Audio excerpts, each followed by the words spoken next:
بسم اللہ الرحمن الرحیم۔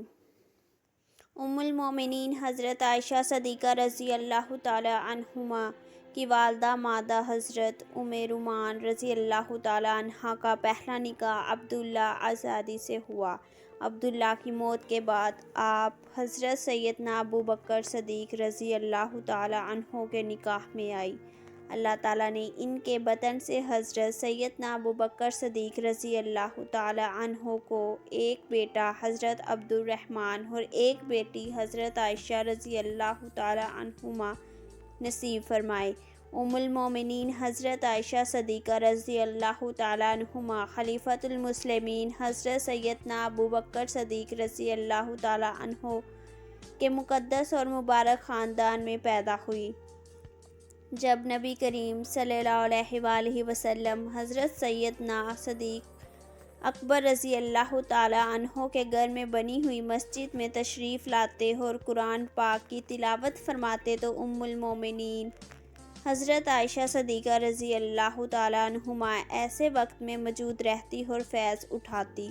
ہر چاند کے بچپن کا زمانہ بچپن ہی ہوتا ہے، لیکن اللہ رب العزت نے جن مقدس بندوں کو نوازنا اور بلند مقامات پر پہنچانا ہوتا ہے، وہ ابتدا ہی سے انہیں بے پناہ صلاحیتوں اور خوبیوں سے مالا مال فرما دیتا ہے۔ ایک واقعہ حضرت امام ولی الدین محمد بن عبد الخطیب رحمۃ اللہ علیہ مشکوہ شریف میں نقل فرماتے ہیں کہ حضرت عائشہ صدیقہ رضی اللہ تعالی عنہما گڑیوں سے کھیل رہی تھی۔ ان گڑیوں میں ایک گورا بھی تھا جس کے دائیں بائیں دو پر لگے ہوئے تھے۔ نبی کریم صلی اللہ علیہ وآلہ وسلم کا وہاں سے گزر ہوا تو آپ صلی اللہ علیہ وآلہ وسلم نے گورے کے بارے میں دریافت فرمایا تو حضرت عائشہ صدیقہ رضی اللہ تعالی عنہما نے جواب دیا کہ یہ گورا ہے۔ آپ صلی اللہ علیہ وآلہ وسلم نے فرمایا کہ گوروں کے پر تو نہیں ہوتے؟ تو حضرت عائشہ صدیقہ رضی اللہ تعالی عنہما نے فوراً جواب دیا، کیوں، حضرت سلیمان علیہ السلام کے گوروں کے پر تو تھے۔ جب ام المومنین حضرت خدیجہ رضی اللہ تعالی عنہما اس وقت دنیا سے رخصت ہو گئی تو نبی کریم صلی اللہ علیہ وآلہ وسلم تھوڑے غمگین رہنے لگے تو حضرت عثمان بن مظعون رضی اللہ تعالی عنہما کی بیوی حضرت خولۃ بن حکیم رضی اللہ عنہ نبی کریم صلی اللہ علیہ وآلہ وسلم کے پاس آئی اور عرض کیا کہ یا رسول اللہ صلی اللہ علیہ وآلہ وسلم، آپ دوسرا نکاح فرما لیجئے۔ آپ صلی اللہ علیہ وآلہ وسلم نے فرمایا، کس سے کروں؟ حضرت خولہ رضی اللہ تعالی عنہا نے عرض کیا، آپ چاہیں تو بیوہ عورت یا کنواری لڑکی سے نکاح کر لیں۔ آپ صلی اللہ علیہ وآلہ وسلم نے فرمایا، کون کنواری ہے اور کون بیوہ ہے؟ حضرت خولہ رضی اللہ تعالی عنہا نے عرض کیا، بیوہ تو سودا بنت زمعہ ہے اور کنواری تو اس شخص کی بیٹی ہے جو ساری کائنات میں آپ کو بہت عزیز ہیں، یعنی عائشہ بنت ابوبکر۔ نبی کریم صلی اللہ علیہ وآلہ وسلم نے فرمایا کہ بہتر ہے کہ تم عائشہ کے بارے میں بات چیت کرو۔ حضرت خولہ رضی اللہ تعالی عنہا فرماتی ہیں کہ میں اس کے بعد سید ام رومان رضی اللہ تعالی عنہا کے پاس گئی اور ان سے کہا کہ تمہارے لیے بہت عظیم خوشخبری ہے جس میں دنیا اور آخرت کی بھلائیاں چھپی ہوئی ہیں۔ انہوں نے کہا کہ وہ کون سی خوشخبری ہے؟ میں نے کہا، نبی کریم صلی اللہ علیہ وآلہ وسلم عائشہ کا ذکر فرما رہے تھے۔ انہوں نے کوئی جواب دینے کی بجائے کہا، تھوڑا انتظار کرو، ابھی میرے شوہر ابوبکر رضی اللہ تعالی عنہ تشریف لانے ہی والے ہیں۔ حضرت خولہ رضی اللہ تعالی عنہا فرماتی ہیں کہ کچھ ہی دیر بعد حضرت ابوبکر صدیق رضی اللہ تعالی عنہ تشریف لائے تو میں نے ان سے اس بات کا ذکر کیا تو انہوں نے فرمایا کہ کیا یہ ان کے لیے صحیح ہے؟ عائشہ تو ان کی بھتیجی ہے۔ حضرت خولہ رضی اللہ تعالی عنہا نے واپس آ کر نبی کریم صلی اللہ علیہ وآلہ وسلم سے اس بارے میں پوچھا تو آپ صلی اللہ علیہ وآلہ وسلم نے فرمایا کہ ابوبکر میرے اسلامی بھائی ہیں اور اسلامی بھائیوں کے ہاں نکاح کرنا جائز ہے۔ جب یہ بات حضرت سیدنا ابو بکر صدیق رضی اللہ تعالی عنہ کو معلوم ہوئی تو انہوں نے اس مبارک ترین رشتے کو فوراً قبول کر لیا۔ لیکن چونکہ اس سے پہلے حضرت عائشہ صدیقہ رضی اللہ تعالی عنہا کی نسبت جبر بن معطم کے بیٹے سے طے کی جا چکی تھی، وعدہ خلافی نہ ہو جائے، اس لیے ان لوگوں سے بھی پوچھنا ضروری تھا۔ حضرت خولہ رضی اللہ تعالی عنہا فرماتی ہیں کہ حضرت ابو بکر صدیق رضی اللہ تعالی عنہ جبر بن معطم کے گھر تشریف لے گئے اور فرمایا کہ آپ لوگوں نے ہماری بچی کا رشتہ مانگا تھا، اب تم اس بارے میں کیا کہتے ہو؟ جبر بن معطم کے بارے گھر والوں نے اب تک مسلمان نہ ہوئے تھے۔ معطم نے اپنی بیوی سے کہا تو اس نے کہا کہ اگر یہ لڑکی عائشہ صدیقہ رضی اللہ تعالی عنہا ہمارے گھر آ گئی تو ہمارا لڑکا بھی اپنے باپ دادا کے دین سے پھر جائے گا، اس لیے ہمیں کسی صورت یہ بات منظور نہیں۔ حضرت سیدنا ابو بکر صدیق رضی اللہ تعالی عنہ ان دونوں کی رائے جان لینے کے بعد وہاں سے تشریف لے آئے۔ اب انہیں وعدہ خلافی کا کوئی خطرہ نہ تھا، خوشی اور مسرت کی کوئی انتہا نہ تھی۔ آنے کے بعد حضرت خولہ رضی اللہ تعالی عنہا سے کہ نبی کریم صلی اللہ علیہ وسلم سے جا کر کہو آپ کا پیغام مجھے بصر و چشم قبول ہے۔ آپ صلی اللہ علیہ وسلم تشریف لے آئی۔ سیدنا ابو بکر صدیق رضی اللہ تعالی عنہ کا پیغام سن کر نبی کریم صلی اللہ علیہ وسلم تشریف لائے تو حضرت ابو بکر صدیق رضی اللہ تعالی عنہ نے حضرت عائشہ صدیقہ رضی اللہ تعالی عنہا سے فرمایا کہ حضرت عائشہ صدیقہ رضی اللہ تعالی عنہا سے آپ کا نکاح کر دیا جائے۔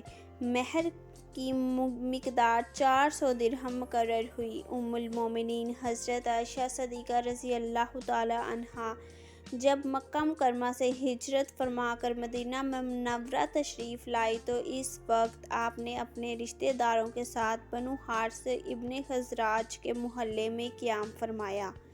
یہاں آپ اپنی اولاد اور اپنی والدہ کے ساتھ 8 مہینے تک مقیم رہی۔ اس وقت مدینہ منورہ کی آب و ہوا بڑی سخت تھی، جس کی وجہ سے مدینہ منورہ ہجرت کر کے آنے والے اکثر حضرات بیمار ہونے لگے۔ خود حضرت ابو بکر صدیق رضی اللہ تعالی عنہ اور ان کی صاحبزادی حضرت عائشہ صدیقہ رضی اللہ تعالی عنہا بھی بیمار ہو گئی۔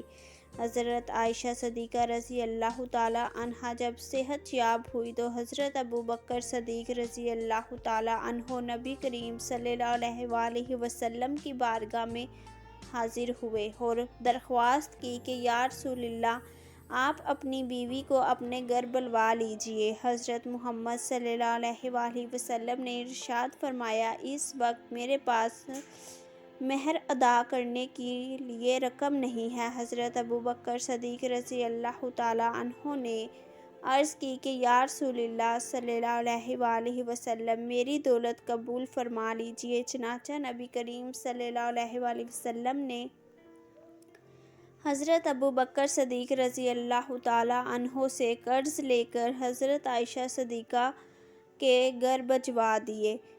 چند عورتیں دلہن کو لینے کے لیے حضرت ابو بکر صدیق رضی اللہ تعالی عنہ کے گھر آئیں۔ حضرت ام رومان رضی اللہ تعالی عنہا نے حضرت عائشہ صدیقہ رضی اللہ تعالی عنہا کو آواز دی، وہ اس وقت اپنی سہیلیوں کے ساتھ جھولا جھولنے میں مصروف تھی۔ حضرت عائشہ صدیقہ رضی اللہ تعالی عنہا کی والدہ حضرت ام رومان رضی اللہ تعالی عنہا نے ان کا منہ دھلایا، بال سنوارے اور پھر ان کو اس جگہ لے آئی جہاں انصار کی خواتین بیٹھی ہوئی تھیں۔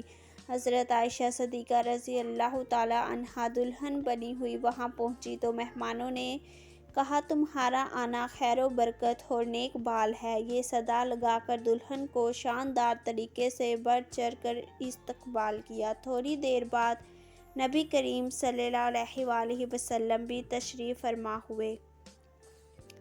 حضرت اسماء بنت یزید رضی اللہ تعالی عنہ جبکہ حضرت عائشہ صدیقہ رضی اللہ تعالیٰ عنہا کی سہیلی ہیں، بیان کرتی ہیں کہ اس وقت حضرت عائشہ صدیقہ رضی اللہ تعالیٰ عنہا کے گھر والوں نے نبی کریم صلی اللہ علیہ وآلہ وسلم جیسے معزز ترین مہمان کی خاطر مدارت کے لیے ایک پیالہ دودھ پیش کیا تھا۔ آپ صلی اللہ علیہ وآلہ وسلم نے اسے خوشی دلی کے ساتھ قبول فرما لیا اور اس میں سے تھوڑا سا دودھ پی کر اسے حضرت عائشہ صدیقہ رضی اللہ تعالیٰ عنہا کی طرف بڑھا دیا، چنانچہ انہوں نے حیا کرتے ہوئے پیالہ لے لیا، اس میں سے تھوڑا سا دودھ پی لیا۔ اس طرح شوال کے مہینے میں حضرت عائشہ صدیقہ رضی اللہ تعالیٰ عنہا نبی کریم صلی اللہ علیہ وآلہ وسلم کے مقدس کاشانے میں بڑی سادگی سے رخصت ہو کر آ گئی۔ سن 58 ہجری کے ماہ رمضان کے مہینے میں حضرت عائشہ بیمار ہو گئی اور انہوں نے وصیت کی کہ انہیں امہات المومنین رسول صلی اللہ علیہ وآلہ وسلم کے اہل بیت کے پہلو میں جنت البقیع میں دفن کیا جائے۔ ماہ رمضان کے 17 تاریخ منگل کی رات ام المومنین عائشہ رضی اللہ تعالیٰ عنہا وفات پائی۔ آپ رضی اللہ تعالیٰ عنہا 18 سال کی عمر میں بیوہ ہو گئی اور وفات کے بعد ان کی عمر 66 برس تھی۔ حضرت ابو ہریرہ رضی اللہ تعالیٰ عنہ نے نماز جنازہ پڑھائی۔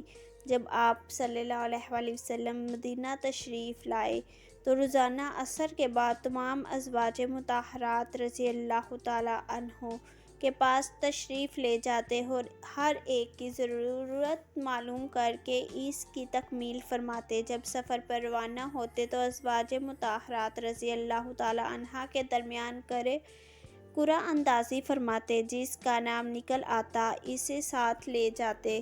قرآن پاک میں اللہ تعالیٰ نے کسی عورت کا نام نہیں لیا، صرف حضرت مریم علیہ السلام کا نام لیا ہے۔ اس کی بھی خاص وجہ تھی کہ حضرت عیسیٰ علیہ السلام کی والد کوئی نہیں تھا، اس لیے ان کو ماں کی جانب سے مخاطب کیا گیا۔ دین اسلام سب سے غیرت مند ہے، اس لیے قرآن میں کسی عورت کا نام نہیں ہے۔ ایک حدیث میں آتا ہے کہ اللہ تعالیٰ سب سے زیادہ غیرت والے ہیں، اس کے بعد میں سب سے زیادہ غیرت والا ہوں، اور مومن بھی غیرت مند ہوتا ہے۔ قرآن میں آتا ہے کہ اے پیغمبر اپنی بیویوں، بیٹیوں اور مسلمانوں کی عورتوں کو حکم دیجیے کہ وہ اپنے اوپر عاجزی لٹکا کر رکھیں۔ میں نے اپنی زندگی میں ایسی عورتوں کو دیکھا ہے کہ جو جینز شرٹ پہنتی ہیں آفس میں مگر نماز کی پابند ہیں، ایک لمبی چادر لے کر نماز شروع کر دیتی ہیں، اور ایسی عورتیں بھی دیکھی ہیں نقاب ہوتا ہے مگر باطن میں کچھ اور ہے۔ دین اسلام سب سے غیرت مند دین ہے۔ بخاری شریف میں حضرت عبداللہ بن عمر رضی اللہ تعالیٰ عنہ سے روایت ہے کہ امیر المومنین حضرت عمر رضی اللہ تعالیٰ عنہ کی اہلیہ ان کے دور خلافت میں فجر اور عشاء کی نماز کے لیے باقاعدگی کے ساتھ مسجد میں جایا کرتی تھی۔ حضرت عمر رضی اللہ تعالیٰ عنہ کو یہ بات اپنی طبعی غیرت کی وجہ سے پسند نہیں تھی مگر منع بھی نہیں کرتے تھے۔ اس کی وجہ سے حضرت عبداللہ بن عمر رضی اللہ تعالیٰ عنہ یہ بیان کرتے ہیں کہ جناب نبی کریم صلی اللہ علیہ وآلہ وسلم نے ارشاد فرمایا کہ عورتوں کو مسجد میں جانے سے نہ روکا کرو، اس لیے حضرت عمر رضی اللہ تعالیٰ عنہ پسند نہ ہونے کے باوجود اپنی اہلیہ کو مسجد میں جانے سے نہیں روکتے تھے۔ اس کا مطلب ہے کہ غیرت کا اظہار بہت اچھی چیز ہے، لیکن جو حقوق عورت کو شریعت نے دے رکھے ہیں انہیں غیرت کے نام پر ان سے روکنا درست نہیں۔ ایک حدیث میں آتا ہے کہ امام مسلم رحمۃ اللہ علیہ صحیح مسلم میں نبی صلی اللہ علیہ وآلہ وسلم سے حدیث بیان کی ہے۔ نبی صلی اللہ علیہ وآلہ وسلم نے فرمایا، دو قسم کی عورتیں جہنمی ہیں، میں نے انہیں دیکھا نہیں، کچھ مردوں کے پاس گائے کے دموں جیسے کوڑے ہوں گے جن سے وہ لوگوں کو ماریں گے، اور دوسری قسم وہ عورتیں جو کپڑے پہننے کے باوجود بھی ننگی ہوں گی، وہ مائل ہونے والی اور دوسروں کو اپنی طرف مائل کرنے والی ہوں گی۔ ان کے سر بختی اونٹوں کے کوہان جیسے اونچے ہوں گے۔ یہ دونوں نہ تو جنت میں داخل ہوں گی اور نہ ہی اس کی ہوا کو پائیں گی۔ میں نے ایسی عورتوں کو بھی دیکھا ہے جن کو دیکھ کر مجھے یہ حدیث یاد آ جاتی ہے، خاص طور پر سوشل میڈیا پر ایسی عورتیں جن کو مشہور ہونے کا شوق ہے بلکہ جنون ہے۔ ایک حدیث پڑھیے۔ حضرت عبداللہ بن عمر رضی اللہ تعالیٰ عنہ سے روایت ہے کہ رسول صلی اللہ علیہ وآلہ وسلم نے ارشاد فرمایا، جو شخص دنیا میں نمائش اور شہرت کا لباس پہنے گا، اسے قیامت کے دن ذلت اور رسوائی کا لباس پہنایا جائے گا، پھر اس میں آگ بھڑکا دے گا۔ سوشل میڈیا کو اپنے علم میں اضافے کے لیے استعمال کریں۔ یہ اعلیٰ دین کا چراغ ہے اور اس طرح کے ہزاروں سائنسی گروپ ہیں اور لاکھوں اسلامی پیجز وغیرہ ہیں۔ ان پر جا کر سائنسی تحریر پڑھیں اور اپنی زندگی باقاعدہ بامقصد بنائیں، کیونکہ جو باتیں کتب میں نہیں مل سکتی وہ ان گروپس میں مل جائیں گی۔ اور انہی جگہوں سے کبھی ٹک ٹاک یا کسی بھی جگہ مشہور ہونے کا خیال آئے تو اوپر والی حدیث کو نہ بھولنا۔